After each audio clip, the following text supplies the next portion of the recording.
Na última semana, falamos um pouco sobre a polarização política, essa onda que vem nos separando cada vez mais e o antídoto que principalmente os espíritas devem exemplificar para pouco a pouco mudar a sociedade. Falamos, no entanto, superficialmente do motivo atual alegado para essa separação, que é a ideologia. E nós vamos entrar um pouquinho a fundo nesse assunto, porque, afinal, o espiritismo é de esquerda ou de direita? Seja mais uma vez muito bem-vinda e bem-vindo aqui neste vídeo no nosso canal do CEF, o Centro Espírita Fraternidade do Ipiranga. Não deixe você, principalmente que ainda não conhece a casa, de acompanhar aqui na descrição desse vídeo todas as informações, horários e assistências disponíveis para que você passe a nos conhecer. É verdade, como citamos no vídeo anterior, de que motivos para nos separar, para ficar aquela disputa de nós contra eles contra todos, não faltam. A moda da vez, porém, é no âmbito econômico e político, principalmente aqui no Brasil, onde a esquerda é versus a direita e vice-versa. Vamos inicialmente abordar o conceito, claro, de uma forma um tanto quanto macro, porque senão o vídeo vai se estender. Mas basicamente é assim. A esquerda, ela prima por valores mais próximos do socialismo, ou seja, o Estado sendo o agente regulamentador do mercado. E a direita, por outro lado, é aquele conceito que busca com que o Estado não tenha influência qualquer no mercado. Ou seja, o mercado se autorregula. Uma supervalorização da meritocracia também é observada. Logo, ser meritocrático é fazer com que todos trabalhem, se esforcem em igualdade para que cada um atinja os seus objetivos.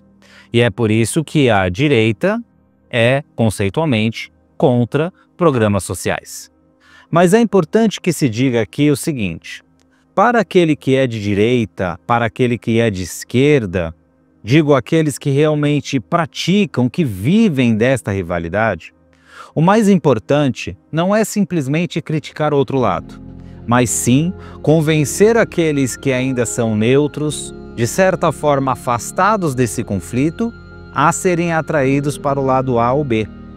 Mas vamos voltar aqui ao cunho que nos interessa. O espírita, ele pode ser tanto de direita ou de esquerda? A doutrina, ela encabeça qual ideologia, afinal de contas? Bom, é inegável de que essa polarização ideológica chegou na casa espírita. Muitos espíritas se assumem como de direita, assim como outros se assumem com esquerda. Muitos espíritas querem, inclusive, e participam de manifestações de um lado, também de manifestações do outro. O correto é dizer de que a ideologia do espiritismo é única e exclusivamente o amor. Para o espiritismo, não há separação de esquerda e direita. Há o amor ao próximo, como nós mesmos, intitulado não por acaso por Jesus como o mandamento maior. Se a manifestação que você vai prega o amor, independente da ideologia, tá? Se ela prega, tem por objetivo a congregação, a divulgação de ideias, de projetos, de ações baseadas no bem ao próximo, esta é uma manifestação espírita. Se, por outro lado, você vai a uma manifestação que prega justamente o ódio, que prega o conflito, que abastece essa briga constante, esta manifestação, independente da ideologia, está afastada dos ideais espíritas. Logo, fica um pouco mais fácil e simples, sem dúvida, da gente discernir qual é a ideologia espírita. Nós não podemos, como seguidores desta doutrina, por exemplo, ir numa manifestação que prega o aborto. Já dissemos aqui, inclusive, de que o aborto é categoricamente rechaçado pelos espíritos superiores. Também não há justificativa para que os espíritas apoiem a pena de morte. Isso, por mais óbvio que pareça, deve ser dito. Agora, vou me apegar aqui a um ponto central que localizei no Livro dos Espíritos para dar justamente embasamento naquilo que queremos dizer em relação não agora ao espírita, mas sim à doutrina. Se ela encabeça ou não, se ela está mais inclinada ou não a um lado ou a outro. Nós sabemos que a doutrina espírita também se baseia muito no livre-arbítrio. Também se baseia no merecimento de nossos atos. Logo, está intrínseco a ela de que a meritocracia faz parte. De que cada um, independente das dificuldades, pode construir um futuro melhor para si. Pode, como dissemos, disseminar o amor no meio em que está. Pode semear para colher melhor. Isto é um exemplo prático da meritocracia. Agora, para você que já está chutando então que o espiritismo é mais inclinado à direita, recomendo fortemente refletirmos sobre a pergunta 888, porque um argumento muito forte entre direita e esquerda são justamente os programas sociais, sancionados e fortalecidos pelos governos de esquerda àqueles que são mais vulneráveis social e economicamente. Aqui no Brasil nós temos o famosíssimo Bolsa Família, Vale Gás e outros benefícios. O principal argumento contra esses programas é de que estão sendo sustentados ali por eles pessoas que não querem trabalhar. No caso do Bolsa Família especificadamente, mães que teriam de forma intencional mais filhos para angariarem mais recursos do Bolsa Família. Lembrando que o valor médio do benefício do Bolsa Família está agora aqui no ano de 2025 em torno de R$ 600. Abro um ligeiro parênteses aqui no sentido de refletir sobre quem ficaria milionário com o valor de R$ 600 por mês. Eu não conheço ninguém particularmente. Fecha parênteses. Mas vamos então a essa pergunta 888 do Livro dos Espíritos. O que ela quer dizer, afinal de contas? Vamos refletir juntos. Eis que Kardec pergunta aos espíritos: o que pensar da esmola? E eis que eles respondem: o homem reduzido a pedir esmolas se degrada moral e fisicamente, se embrutece. O que os espíritos querem dizer aqui então? Que não é fácil para ninguém pedir esmola. Não é fácil para ninguém pedir ajuda. Não é fácil passar pelo orgulho, pela degradação, como ele cita, pelo estado em que aquela pessoa está, pela sua própria vulnerabilidade, pela sua dignidade, enfim, não é fácil. Quer saber por que não é? Porque nós sempre que mentalizamos que falamos de caridade, nós logo pensamos em nós sermos caridosos, na gente prover algo para alguém mais necessitado. Nós temos uma extrema dificuldade de nos colocarmos no lugar do extremo necessitado, recebendo ou pedindo ajuda.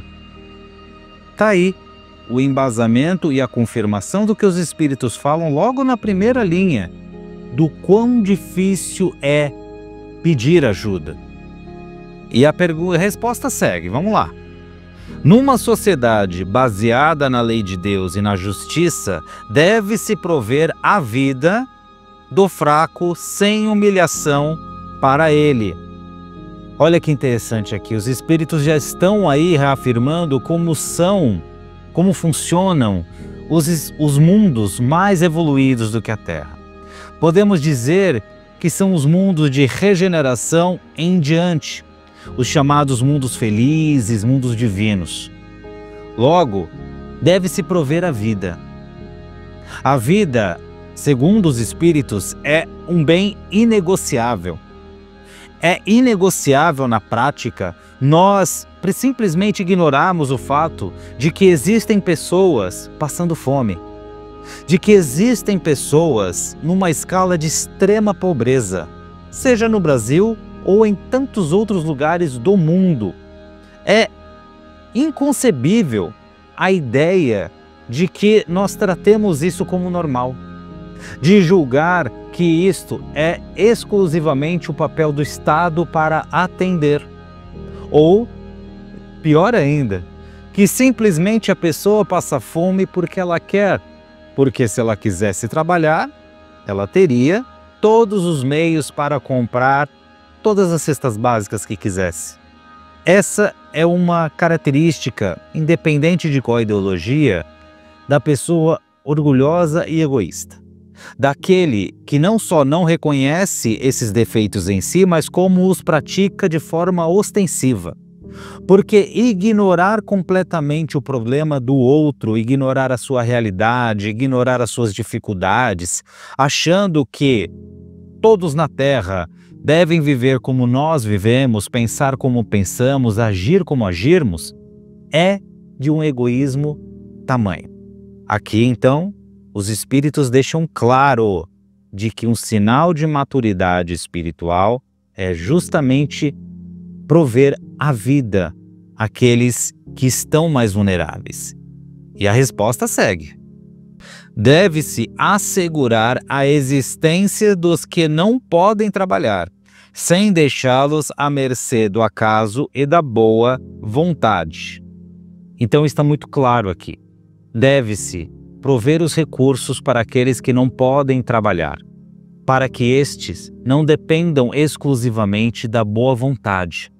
Ou seja, não dependam exclusivamente de ONGs, não dependam exclusivamente de um grupo de qualquer religião que se junte à noite para prover sopa, para prover café, para prover pão. Numa sociedade realmente que é cristã, que está ali em sintonia com as leis divinas, todos, e eu disse todos, tá?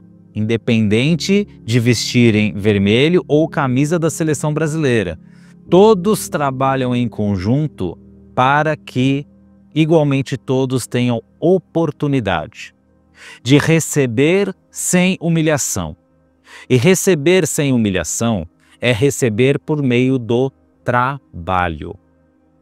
Aqueles que por alguma patologia física, mental ou até pelo seu estado de miséria estiverem momentaneamente impossibilitados de trabalhar, devem ter o seu sustento garantido até que possam desempenhar as suas atividades. Os espíritos são muito claros e aqui transcende direita ou esquerda, mas cai no bom senso. É claro que, obviamente, em meio a programa de Bolsa Família e tantas outras leis no Brasil, existem pessoas que praticam corrupção, que se utilizam daquele benefício social para proveito próprio, recebem benefício sem ter o mínimo de merecimento ou tampouco cumprir os requisitos mais básicos para conseguir o programa. Isso é óbvio, mas isso também só prova que a corrupção não está restrita aos políticos, mas está intrínseca na nossa sociedade. Uma sociedade que está em provas e expiação. Uma sociedade que ainda valoriza valores materialistas em prol do amadurecimento e da colaboração espiritual. Uma sociedade que ainda é jovem, imatura, mas que vai crescer e que vai cada vez mais breve encontrar o objetivo e a valorização do coletivo em prol do individual. Uma sociedade que, por fim, vai identificar o quão valoroso e o quão prazeroso é nos ajudarmos mutuamente, para que juntos consigamos crescer de forma cada vez mais igualitária e justa. Então, para concluir, O Espiritismo não é de direita nem de esquerda. O Espiritismo, em seus fundamentos, utiliza aspectos que cada lado pegou para si, mas que no fim, o Espiritismo trata de uma coisa muito mais simples, que é o amor. Amar a todos, como nós gostaríamos de sermos amados. Dar a oportunidade a todos, tal como nós gostaríamos de receber essa mesma oportunidade. Portanto, se você é espírita, se você que se simpatiza com essa doutrina, se você que é aspirante a ser espírita, tenha em mente que acima de qualquer valor humano, a ideologia de Jesus e de Deus é única e exclusivamente o amor.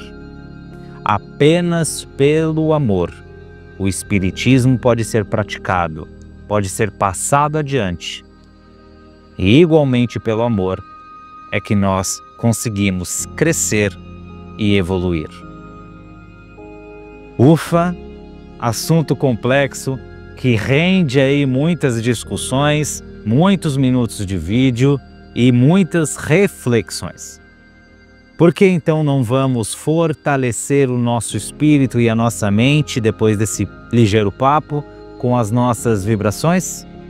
Convido a você então a juntos fecharmos os nossos olhos e assim unirmos os nossos pensamentos para que possamos novamente transcender o nosso corpo, a nossa casa e que possamos desta forma levar cada vez mais paz e amor a todos que tanto precisam, para que as guerras e os conflitos cessem e para que o diálogo reine soberano entre todos os povos. Vamos vibrar pelo cobertor quente, o alimento, a companhia, a todos aqueles que estão vulneráveis nas ruas, sem abrigo, entregues à própria sorte. Vibramos o acalento e o consolo àqueles que são cometidos por doenças, por morte de seres amados, entes queridos, aos órfãos e à idade idosa. Vibramos muita luz para aqueles que estão em sofrimento no umbral ou nas zonas mais trevosas do plano espiritual. Vibramos muito arrependimento e força àqueles que praticaram o mal, mas que têm vergonha hoje de seus próprios atos. Rogamos por todos os lares, incluindo a nossa casa, mentalizando Jesus ali presente, iluminando e distribuindo seu amor em todos os cantos da nossa lar. Vibramos pelo CEF, por todos os centros espíritas e por todas as religiões. Neste momento, passamos ao passe, onde imaginamos Jesus com as suas mãos impostas sobre nós, cuja energia sai dos seus dedos, das suas mãos, é derramada sobre nossa cabeça, escorre como um líquido fluidificante em torno de todo o nosso corpo, até entrar em nosso coração para despertar em nós os nossos melhores sentimentos. Vibramos também para que Jesus imponha a sua energia sobre o recipiente com água que preparamos para fluidificar, para fortalecer este líquido, para que ele sirva de um instrumento a mais de nossa sustentação física e espiritual. E aproveitamos este momento para agradecer a Jesus por estarmos aqui reunidos, onde juntos rogamos, graças a Deus. Muito obrigado a você por nos acompanhar, por ter aí exercido a sua lucidez e paciência, por ter ficado num assunto tão espinhoso e sensível ultimamente até o final. Se você também quer acompanhar reflexões acerca das perguntas e respostas do Livro dos Espíritos, saiba que nós temos aqui em nosso canal, toda quinta-feira às 19 horas, os voluntários da casa, online, refletindo acerca de cada item desse livro base da doutrina. Eu me despeço por aqui, rogando sempre que Jesus os abençoe. Um grande abraço e até a próxima. Tchau!